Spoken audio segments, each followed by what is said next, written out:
மதுரை வழங்கும் கேட்க செய்யலாம் cake. Jayaram institute of science and management.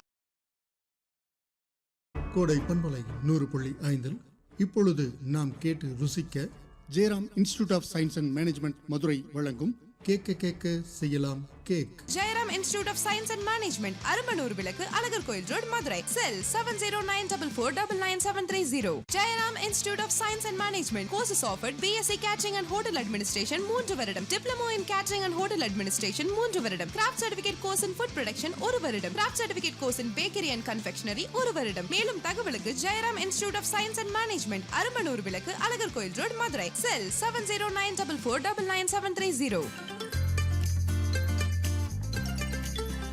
அடுமனை வல்லுநர்களின் கேக் தயாரிப்பு செய்முறை குறித்த சிறப்பு தொடர்.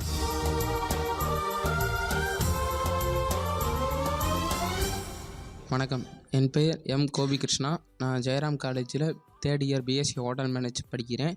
கேட்க செய்யலாம் கேக் நிகழ்ச்சியில் இன்றைக்கி நம்ம கேட்க போகிற கேக் ஜொனாய்ஸ் ஸ்பாஞ்ச் கேக். இது இத்தாலியில் ஒரு செய்யப்படுற கேக். இதில் சிறப்பு என்னென்னா, முட்டையை மட்டும் வச்சு செய்கிற கேக்கு. மற்ற கேக்கு மாதிரி பேக்கிங் பவுடரோ பேக்கிங் சோடாவோ இல்லாமல் அது போடவே மாட்டாங்க. முட்டையை மட்டும் வச்சு செய்கிற கேக்குனால இந்த ஜொனாய்ஸ் ஸ்பாஞ்ச் கேக். இதுக்கு தேவையான பொருட்கள் என்னென்னு பார்க்கலாம் வாங்க. பட்டர் 85 கிராம் எடுத்துக்கோங்க, மைதா 70 கிராம், சோள மாவு 15 கிராம் எடுத்துக்கோங்க, முட்டை 3 முட்டை, ஜீனி 115 கிராம்.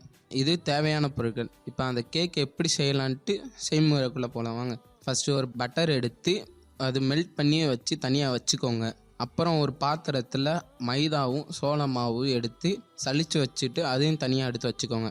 இன்னொரு பாத்திரத்தில் தண்ணி ஊற்றி அதாவது நல்லா கொதிக்கவும் அது மேலே ஒரு கிண்ணம் வச்சு இப்போ முட்டையும் சீனியும் ரெண்டையும் கலந்து அதில் கெட்டித்தன்மையும் க்ரீம் ஆகிற வரைக்கும் கலக்கணும். கலந்து அது அடுப்புலேருந்து தனியாக எடுத்து வச்சுட்டு இப்போ மைதாவையும் சோளமாவையும் சேர்த்து வச்சுருந்தோமா அதுலேருந்து பாதியை இந்த முட்டையும் சீனியும் கலந்து வச்சுருந்தோமா அதில் சேர்ந்து நல்லா மிக்ஸ் பண்ணி வச்சுக்கோங்க. வச்சுட்டு மீதி உள்ள மாவை இப்போ மெல்ட் பண்ண பட்டரில் அந்த மாவை போட்டு அதையும் மிக்ஸ் பண்ணி தனியாக ஒரு பாத்திரத்தில் எடுத்து வச்சுக்கோங்க.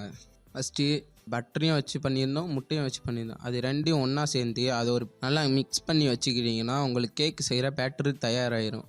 அதை இப்போ உங்கள் வீட்டில் கேக் மோல்டு இருந்துச்சுன்னா அதில் பட்டர் தடவி பட்டர் ஷீட்டை போட்டிங்கன்னா அந்த பேட்டரை எடுத்து அதில் ஊற்றுனீங்கன்னா ஓவனில் 190 டிகிரி செல்சியஸ் வெப்பநிலையில் வச்சிங்கன்னா சுமார் 30 நிமிஷம் பேக் செய்தால் உங்களுக்கு ஜொனாய்ஸ் ஸ்பாஞ்ச் கேக் தயாராகிடும்.